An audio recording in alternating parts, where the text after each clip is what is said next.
They say ancient power never truly dies, it merely sleeps. It waits patiently beneath layers of dust and the shifting sands of millennia. Imagine, if you will, a force so old it predates our understanding of history itself. A power that was potent when the world was young, when gods and mortals walked a less defined line. This energy, born from the very cradle of human civilization, doesn't just vanish. It seeps into the earth, into the stones, into the very fabric of the places it once dominated. It becomes a part of the land's memory, a silent, brooding presence. Consider the vast, windswept deserts of southern Mesopotamia. This is a land of profound antiquity, the birthplace of cities, writing, and laws. Here, great empires rose to unimaginable heights, only to crumble back into the dust from which they came. But what if something more than just empires was buried there? What if fragments of their most potent beliefs, their deepest fears, their most dangerous knowledge also found a resting place beneath the sun-scorched plains?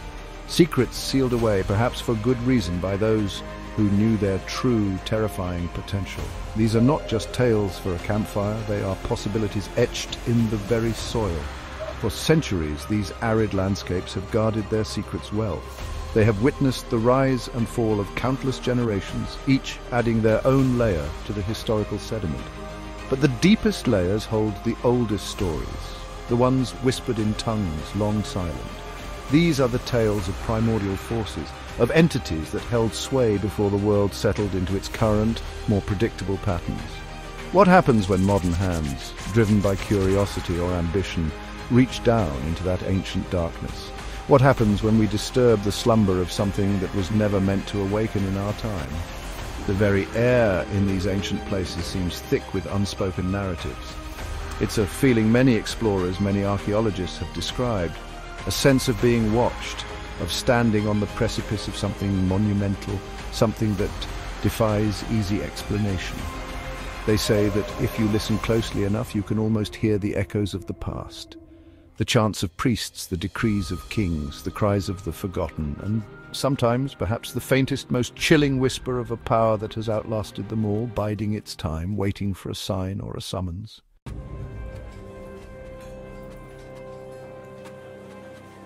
In this very region where history itself was born, a discovery was made, not of gold nor of jewels, but of something far more unsettling.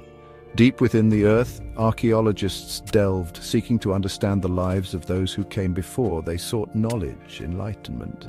What they found was a message sealed for over 5,000 years, preserved in baked clay, an enduring testament from a world almost beyond our imagining. Imagine the moment of discovery, the careful brushing away of ancient soil, revealing an object untouched by human hands for millennia, an object that was clearly meant to remain hidden. This was no ordinary artifact, no mundane record of harvests or trade. It was a clay tablet, small, unassuming, yet radiating an aura of profound significance. Etched into its surface was a script that few on earth could decipher. The forgotten cuneiform of the Sumerians, one of the earliest known forms of writing. The tablet was intact, a perfect preservation of a message from the dawn of civilization. Its very existence was a marvel, but the words it held, once translated, would prove to be far more than just a historical curiosity. They were a warning, stark and chilling. The message was terrifyingly direct, a chilling admonition from the distant past. It spoke of names that had been deliberately erased from the records, names of entities best left undisturbed. The tablet warned, in no uncertain terms, speak these names and wake the buried. Think about that. A 5,000-year-old instruction. A command linked to a consequence too dreadful to fully comprehend. Who were these buried entities? And what power did their mere names hold that an ancient civilization felt compelled to issue such a dire caution across the vast expanse of time? This is the story of that very tablet. It has been called many things, but it is most commonly known as the Demon Tablet. Its unearthing was not the end of a search, but the beginning of a terrifying chain of events.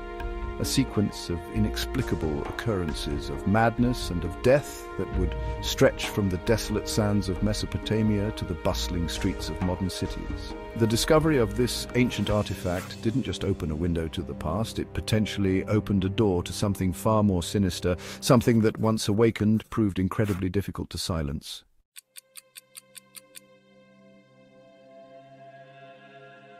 The year was 1924. A golden age for exploration, a time when forgotten corners of the world were yielding their secrets to determined adventurers. Among them was Harold Whitman, a British explorer cast in the classic mold. He was driven by an insatiable curiosity, a relentless desire to uncover the mysteries of the past. I wasn't just looking for treasure, I was chasing history itself, drawn to the whispers of lost civilizations.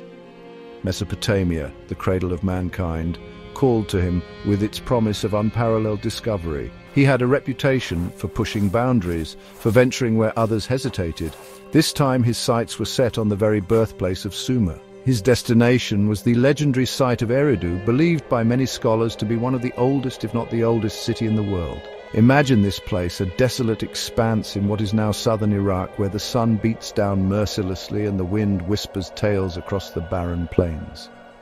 Eridu was sacred to Enki, the Sumerian god of wisdom, magic, and fresh water, but its glory had long since faded, buried beneath millennia of sand and silence.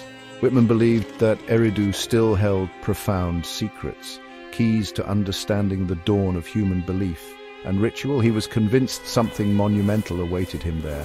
Mounting an expedition to such a remote location was a monumental undertaking. The logistics were a nightmare. Searing daytime heat gave way to bone-chilling nights. Shifting sands threatened to swallow their camp whole. Supplies were scarce, and communication with the outside world was almost non-existent. Yet Whitman pressed on, his resolve hardened by the conviction that he was on the verge of something extraordinary. His small, dedicated team shared his fervor, though perhaps not all of his unyielding optimism. There was an air of tense anticipation around their campfires each night. The local tribesmen, while often helpful, harbored their own ancient beliefs about Eridu. They spoke in hushed tones of places best left undisturbed, of spirits that guarded the old city. Some areas around the ruins were avoided, considered cursed or forbidden. Previous archaeological missions had noted these local superstitions, sometimes heeding them, sometimes dismissing them. Whitman, a man of science and imperial confidence, likely viewed such tales as folklore, interesting but ultimately irrelevant to his quest for tangible history. He was there to unearth facts, not fables. This conviction would soon be tested.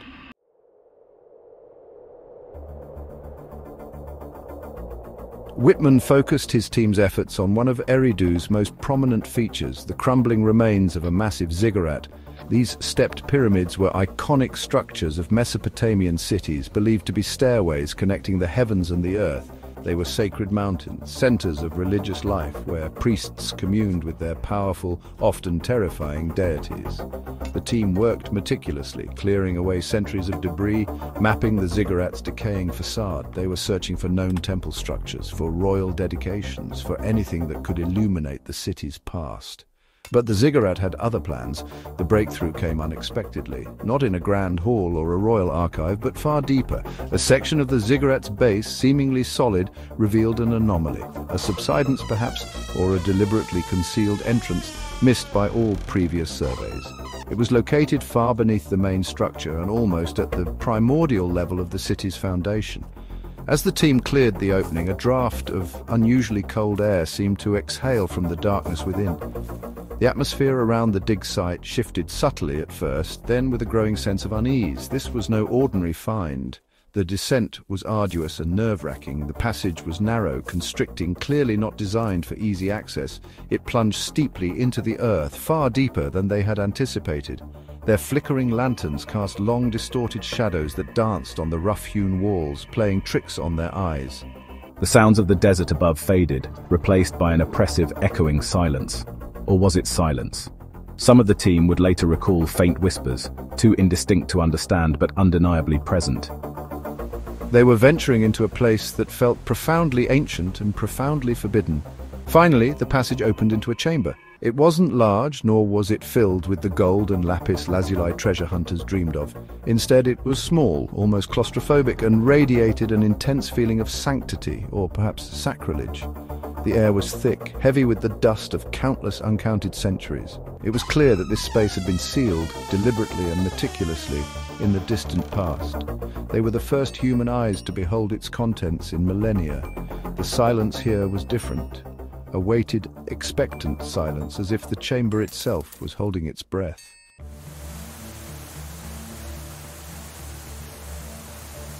Section 3. The Chamber of Bones. The chamber was carved directly from the earth beneath the ziggurat, its walls rough and unadorned. There were no inscriptions here, no elaborate murals depicting gods or kings, just the raw, primordial clay. The oppressive stillness was broken only by the sound of their own breathing, which seemed unnaturally loud in the confined space. A profound sense of antiquity permeated everything, a feeling that they had stepped out of their own time and into a moment from the dawn of the world. This was not a place of honor. It felt more like a prison or a carefully guarded secret.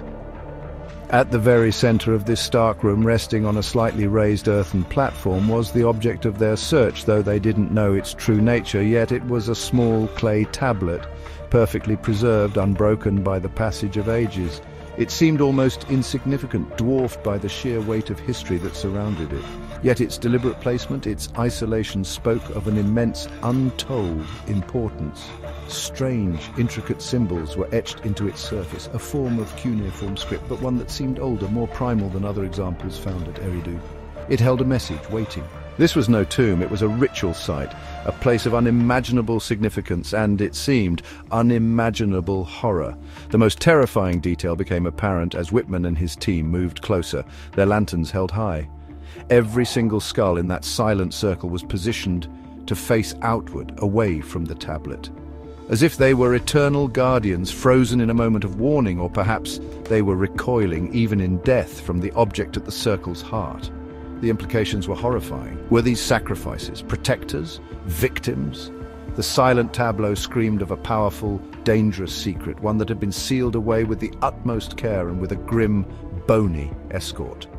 Then, as their eyes adjusted to the gloom, the truly disturbing nature of the chamber revealed itself. The tablet was not alone.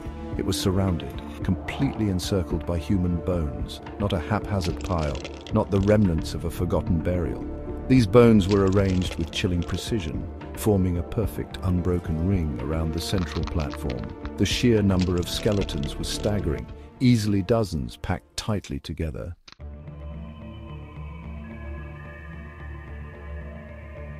Section 4. The Shadow of Eridu. Despite the deeply unsettling scene, Harold Whitman was an archaeologist first and foremost. The tablet was a unique find, potentially priceless in its historical value. The scientific imperative to recover it, to study it, overrode any nascent fears the grim chamber might have instilled.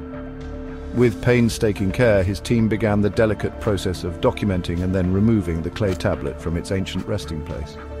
As they lifted it from the earthen pedestal, a faint sigh seemed to whisper through the chamber, or perhaps it was just the draft from the passage. The seal was broken. The repercussions were not long in coming. They began subtly, then escalated with terrifying speed. Within days of removing the tablet from its subterranean vault, tragedy struck the expedition. 2 of the local workmen, men who had been robust and healthy, fell gravely ill. Their sickness was swift and inexplicable, baffling the limited medical knowledge available at the camp. Both were dead before the week was out. The desert seemed to be claiming its due, or perhaps something far older was stirring, its displeasure made known in the most final of ways. The fear that had been a low hum in the background now became a palpable presence. Then one of Whitman's own British colleagues, a young linguist who had shown particular interest in the tablet's strange script, vanished. He walked out of the camp one evening, seemingly for a short stroll, and never returned.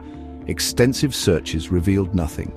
No tracks, no note, no sign of struggle. The vast, unforgiving Mesopotamian desert had simply swallowed him whole. The remaining members of the team were now gripped by a quiet terror, the initial thrill of discovery replaced by a dreadful foreboding. The local workers, who had once been eager participants, now became distant and fearful. They refused to go near the ziggurat, let alone the newly opened passage. Their whispers, once of ancient spirits, now coalesced around a single chilling name, the mouth of Pazuzu. Pazuzu, a fearsome Mesopotamian demon of the winds, bringer of famine and pestilence.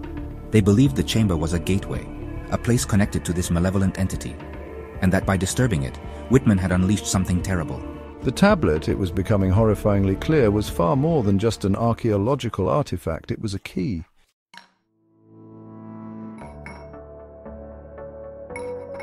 Section 1, The Whispers on Clay. The Demon Tablet, wrested from its ancient prison, was no longer just a Mesopotamian mystery. It had travelled, carefully crated, from the sun-scorched plains of Eridu to the hallowed halls of academia in London.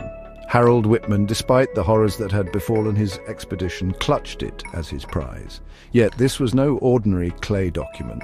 The cuneiform script that covered its surface was archaic, even by Sumerian standards. It was denser, more angular, imbued with a certain unsettling artistry.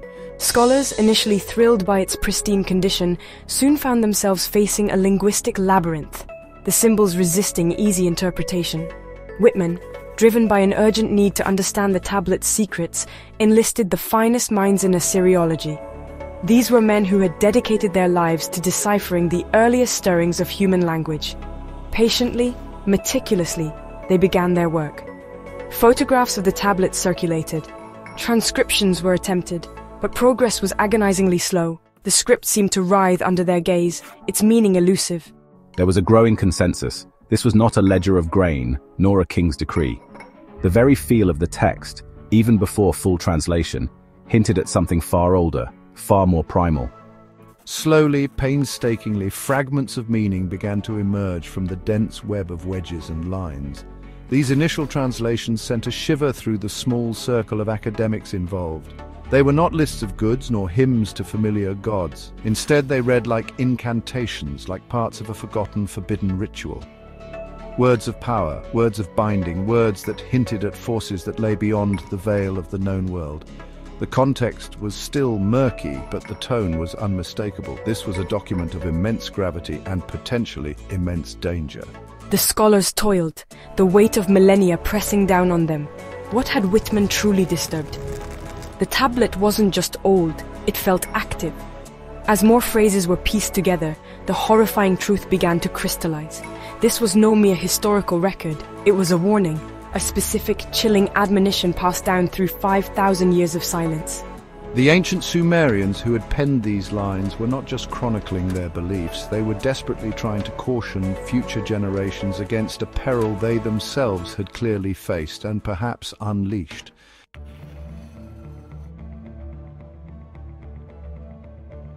The full translation, when it finally came, was more terrifying than anyone could have anticipated. The tablet spoke of 7 entities. It did not call them gods in the conventional sense, not like Enlil or Inanna, deities well documented in the Sumerian pantheon. These were different, older, darker. Beings of immense power whose very existence had been systematically erased from almost all other known records. It was as if an entire civilization had conspired to forget them, to scrub their memory from the annals of history. But this tablet remembered. It served as their soul-chilling testament. Why such a deliberate, widespread erasure? What could these 7 entities have done to warrant such historical banishment? The tablet offered grim clues. It described them not as benevolent creators or wise guides, but as forces of chaos, of madness, of the consuming dark. They were associated with the shadow side of existence, with the terrors that lurked beyond the firelight of early civilization. Their influence was portrayed as utterly corrupting, utterly destructive. To acknowledge them, it seemed, was to invite their terrible power back into the world. This was the secret Eridu had guarded so fiercely. Each of these 7 forbidden beings possessed a unique symbol, a sigil etched onto the tablet's clay. These were not mere pictograms, they radiated a disquieting energy, even in transcribed form, and most crucially, each had a name, a true name. In many ancient cultures, to know the true name of a being was to hold a measure of power over it, or conversely, to make oneself vulnerable to its influence. The tablet listed these names with stark clarity, preserving them like dormant seeds of contagion, waiting for a voice to give them life once more. And then came the core of the warning, the passage that made even the most hardened scholars recoil. The tablet stated unequivocally that to speak these names aloud, to utter the sacred symbols of these forgotten powers, was to invite catastrophe. It promised not riches nor wisdom, but madness. It warned of possession, of the self being overwhelmed by an ancient alien consciousness. The Sumerians, in their profound and terrifying understanding of the cosmos, had laid down an ultimatum across the ages. Some doors are best left unopened, some names best left unspoken.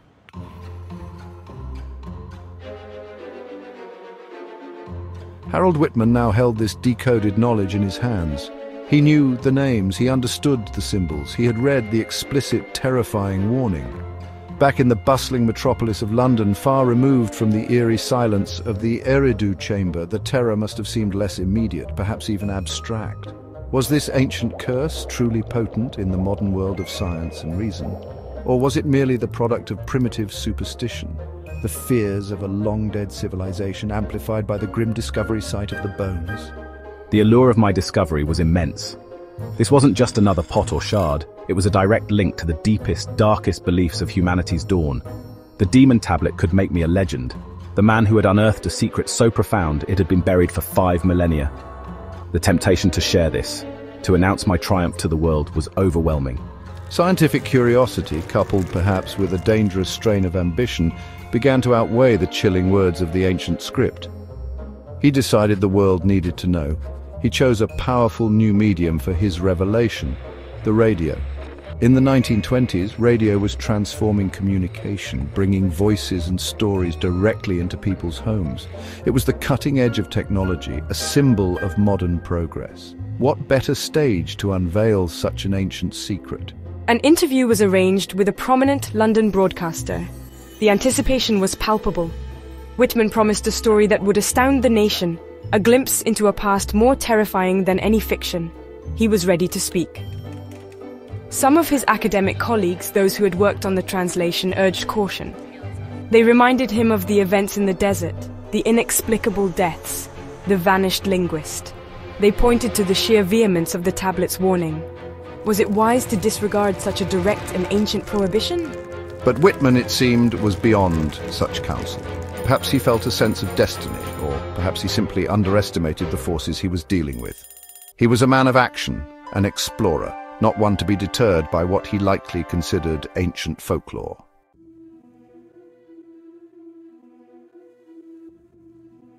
The night of the broadcast arrived. Whitman, his voice steady and confident, sat before the microphone. The nation listened, captivated. He painted a vivid picture of his expedition, of the desolate sands of Eridu, the descent into the ziggurat, and the chilling chamber of bones. He described the tablet itself, its ancient script, the painstaking process of translation. He built the suspense, a master showman unveiling his most prized and most dangerous artifact. I spoke of the 7 forgotten entities, their erasure from history, and the dire warnings contained within the clay. Then, despite the hushed anxieties of those few who knew the full text, Harold Whitman did the unthinkable. Live on air, to an audience of thousands, he began to recite the symbols. He described their arcane shapes, and then, one by one, he uttered the 7 forbidden names, the names that had been sealed away for 5,000 years, the names that promised madness and possession. He spoke them clearly, distinctly, casting them out into the ether, carried on radio waves across cities and towns. For a moment, there was just the sound of his voice, then silence. The immediate aftermath for Harold Whitman was as swift as it was terrifying. Within that same week, he vanished. One day, he was the celebrated explorer, the man who had unlocked an ancient secret. The next, he was simply gone. There was no struggle, no ransom note, no witnesses to his departure. He disappeared from his London flat without a trace, as if plucked from existence. The man who had dared to speak the unspeakable names had himself fallen silent. His body was never found. Extensive police investigations turned up nothing. Theories abounded, from mundane explanations of flight or foul play to more unsettling speculations tied to the tablet's curse. But the stark fact remained. Harold Whitman was gone. The Demon Tablet had issued its warning. Whitman had defied it, and the consequences had been dire. The ancient power, it seemed, was not confined to the sands of Mesopotamia. It had reached out even into the heart of modern London, and its whispers had become a deadly reality.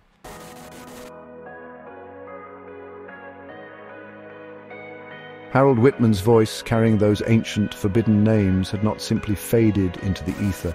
It had planted seeds. The radio waves, a marvel of modern science, became unwitting messengers for a primordial power. Thousands had listened, unsuspecting, to the recital from the Demon Tablet. They sat in their living rooms by their firesides, perhaps with a sense of thrilling entertainment. They had no idea what they were truly inviting into their minds. The names, once spoken, once heard, began their insidious work, a contagion spreading silently through the populace, a plague of whispers no one could see coming.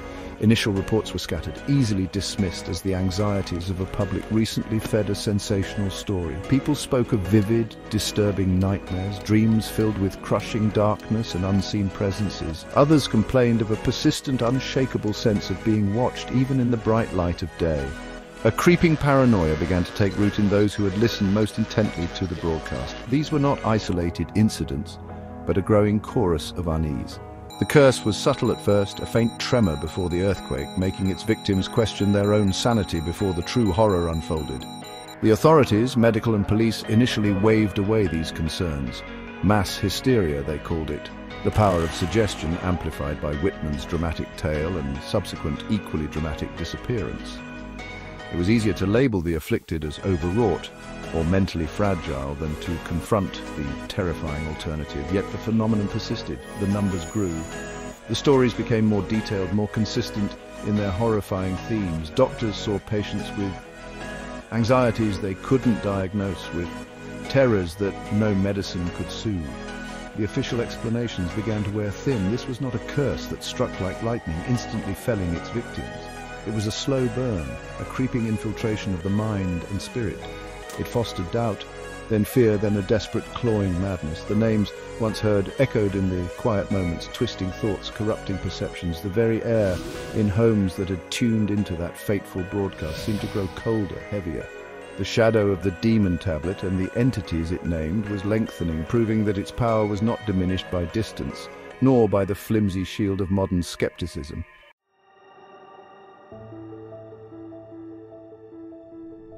The terror soon found its poster children, cases so horrific they couldn't be ignored. One such victim was Eleanor Vance, a young, bright assistant who had worked closely with Whitman in London. She had meticulously transcribed his notes from Eridu, her fingers tracing the strange cuneiform symbols.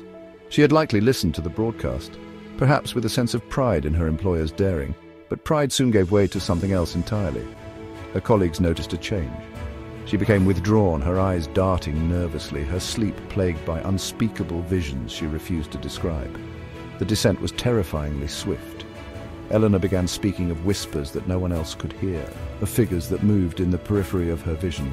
Then came the screaming fits, the incoherent babbling about ancient sands and suffocating darkness.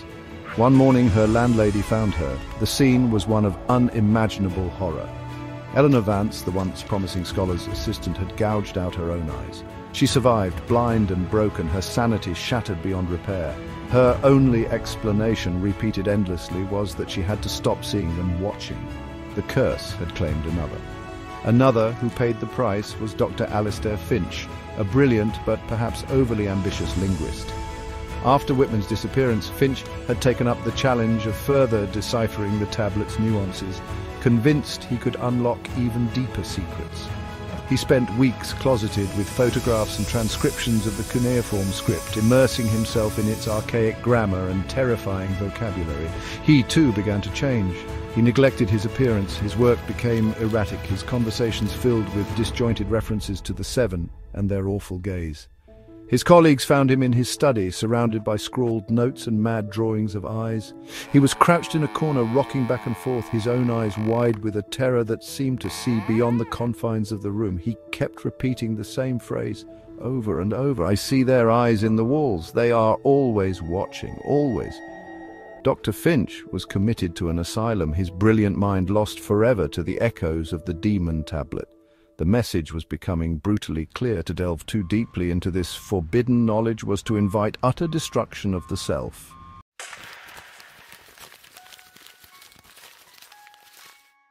The disappearance of Harold Whitman had been shocking. The British Museum, which had taken possession of the Demon Tablet after Whitman vanished, found itself in an unprecedented and terrifying position. This was no mere artifact, it was a source of palpable malevolence. A profound debate raged within the museum's hallowed halls. The very idea of a cursed object flew in the face of scientific rationalism. The decision was finally made. The Demon Tablet had to be contained. But how does one imprison an object whose influence seems to transcend physical barriers? The solution they settled upon was ancient in its own right lead. The process of sealing the tablet was undertaken with an almost ritualistic solemnity. This container was then destined for the museum's deepest, most secure underground vault.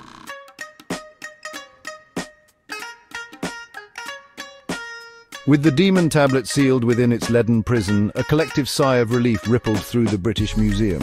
Perhaps they hoped the curse had finally been contained. For a time, it appeared that the desperate measures had worked. But the silence was deceptive. Reports began to surface from within the museum itself.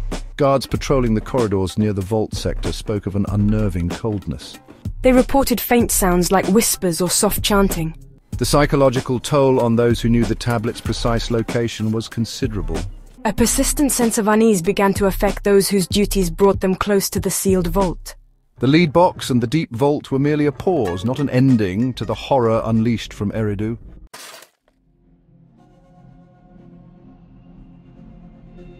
For decades, the Demon Tablet lay silent. Locked away in its lead-lined casket, it was a forgotten nightmare for most. The world had moved on, enduring another global war and stepping into the technological revolution. But beneath the surface, the tablet's oppressive presence lingered. Then came the year 2003. The Iraq War brought chaos and destruction to Mesopotamia. Amidst this turmoil, few would have spared a thought for a specific lead-lined box in London. The official story is murky, shrouded in the fog of war and bureaucratic secrecy. Reports emerged of a catastrophic bombing incident that struck a secure archival facility. The lead-lined box containing the Demon Tablet, there was no trace. It was simply gone.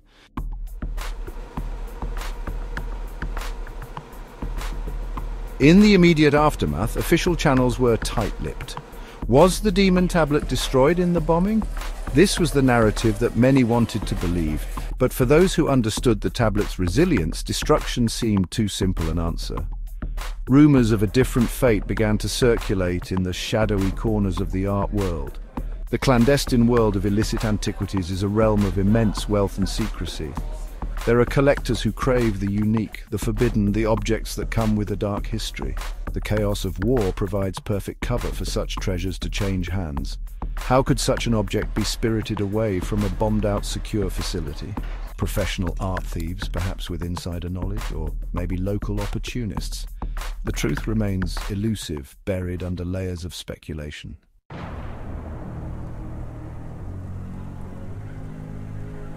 Years passed since the 2003 bombing and the tablet's mysterious disappearance.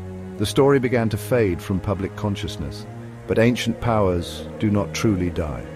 They merely wait. The symbols began to reappear not on clay, but in the heart of the modern world. First it was whispers in subcultures. The 7 sigils started appearing as graffiti in forgotten urban sprawls. More disturbing were the tattoos. Individuals began to bear the marks on their skin, intricate and unsettling. Then the phenomenon took a stranger turn crop circles. The Demon Tablet might be physically lost, but its malevolent iconography was finding new ways to surface.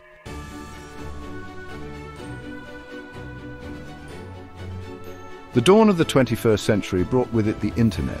The story of the Demon Tablet was perfect fodder for a new generation of investigators. Podcasters, YouTubers, bloggers and forum dwellers resurrected the tale. Investigators who covered the Demon Tablet story extensively reported unsettling experiences. Vivid, recurring nightmares plagued their sleep. During broadcasts or recordings discussing the tablet, inexplicable technical glitches would occur. A distinct, chilling sense of being watched became a common complaint. Could discussing the names, displaying the symbols, even digitally, somehow reactivate a fraction of the tablet's ancient power? The line between morbid fascination and genuine psychic disturbance began to blur. The Demon Tablet remains a potent, modern mystery, forcing us to confront the possibility that some ancient powers are not meant to be understood, only avoided.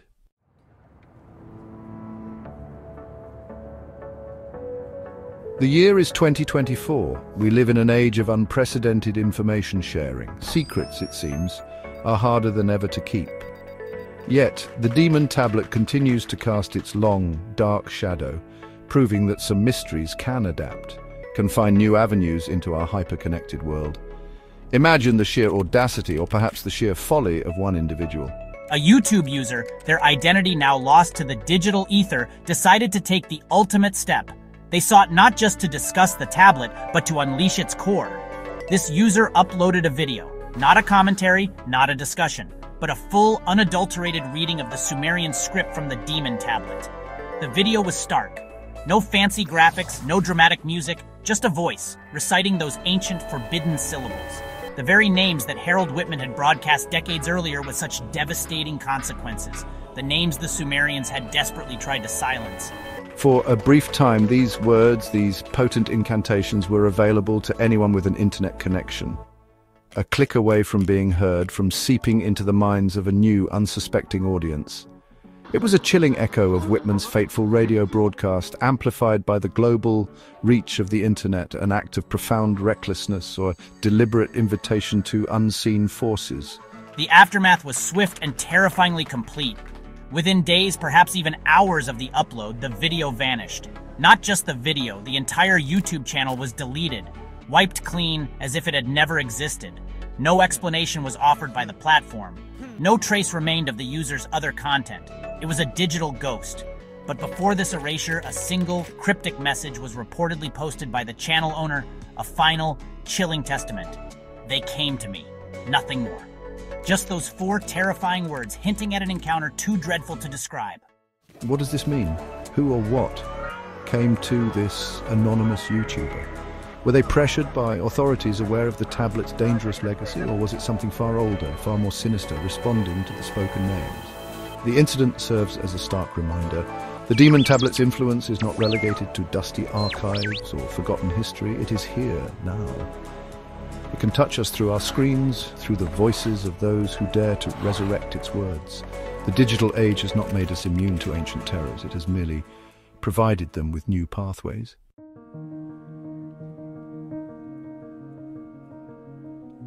Today, in 2024, the physical whereabouts of the Demon Tablet remain an utter mystery. No government has claimed its recovery. No museum has announced its rediscovery. After the bombing in 2003, it simply slipped from the official record, swallowed by the chaos of conflict or the clandestine world of private collectors. Is it lying shattered in some forgotten rubble heap, its power finally broken? Or does it rest, intact and malevolent, in the vault of some shadowy figure who understands, or perhaps covets, its dark potential? The lack of answers is, in itself, a source of profound unease.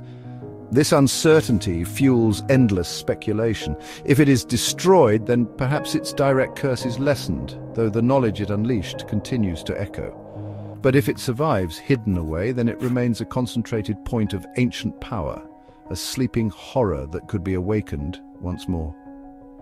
Imagine it in the hands of someone who does not fear its warnings, but sees them as a challenge or a promise. The thought of those 7 forbidden names, those potent symbols being actively studied, perhaps even utilized, is a chilling prospect for the modern world, a world that largely believes itself beyond such ancient threats.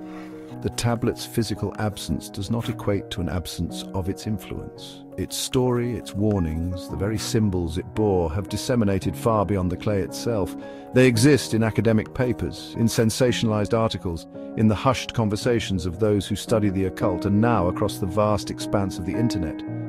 Each retelling, each new investigation risks brushing against the original, potent magic.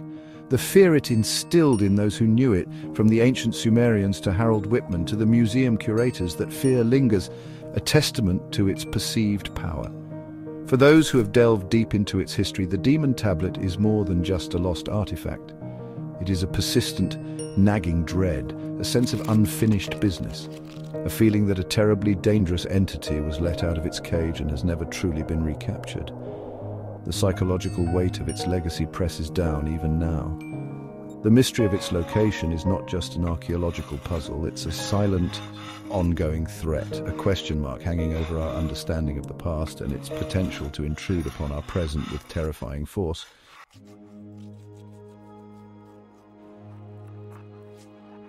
The final line, etched into the Demon Tablet, a chilling prophecy from over 5 millennia ago, may be its most enduring and terrifying legacy. It echoes through time, a stark reminder of the power inherent in what was recorded. What is written shall awaken, and what awakens cannot sleep. Consider these words carefully. They are not just a poetic flourish. They are a statement of grim, unyielding fact, as understood by those who first faced these entities. The very act of writing, of recording these names and symbols, gave them a form of permanence, a seed of potential reanimation. This ancient warning seems to be proving itself true again and again across the centuries. The tablet lay dormant for thousands of years, its message silent beneath the sands of Eridu. But when Whitman's team unearthed it, when its script was deciphered, when its names were spoken aloud, something did indeed awaken. A chain of death, madness, and inexplicable terror was set in motion.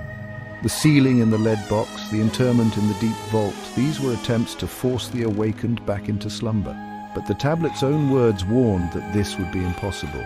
The events that followed, the strange deaths, the modern sightings of its symbols, the chilling experiences of paranormal investigators, the aborted YouTube reading, all point to this horrifying truth. The power unleashed by the Demon Tablet, the entities it named, are not easily pacified.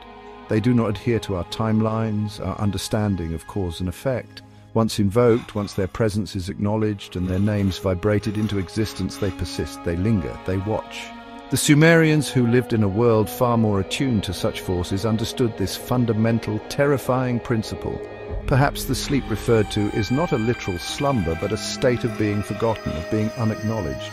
The tablet itself was a dangerous memory, and its rediscovery, its translation, its broadcast, all served to shatter that oblivion.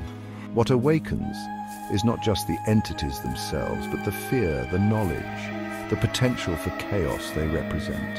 And that, once unleashed upon the human psyche, once embedded in our collective consciousness through stories and digital echoes, truly cannot be put back to sleep.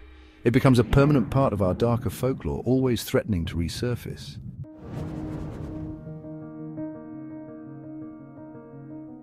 The story of the Demon Tablet is more than just a thrilling tale of archaeological adventure gone wrong.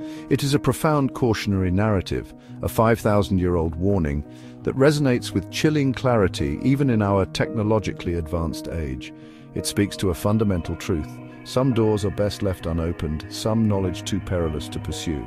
The ancient Sumerians, in their wisdom or perhaps in their terror, sought to bury this particular secret to protect future generations from a power they clearly understood to be overwhelmingly destructive. We, in our modern arrogance, have repeatedly failed to heed their ancient plea. The relentless pursuit of knowledge is a hallmark of human progress. But the tale of Harold Whitman, of Eleanor Vance, of Dr. Finch, and even the anonymous YouTuber serves as a grim counterpoint. Their curiosity, their ambition, their desire to unveil the unknown led them to a place of madness, disappearance, or an encounter with something that silenced them utterly. It suggests that there are frontiers of understanding where the risks far outweigh any potential rewards. The Demon Tablet stands as a stark monument to the idea that not all secrets are meant to be uncovered. Some are sealed for a very good reason. What can we learn from this enduring mystery? Perhaps it is a lesson in humility. A recognition that our modern science and skepticism may not be sufficient shields against forces that predate our understanding of the universe.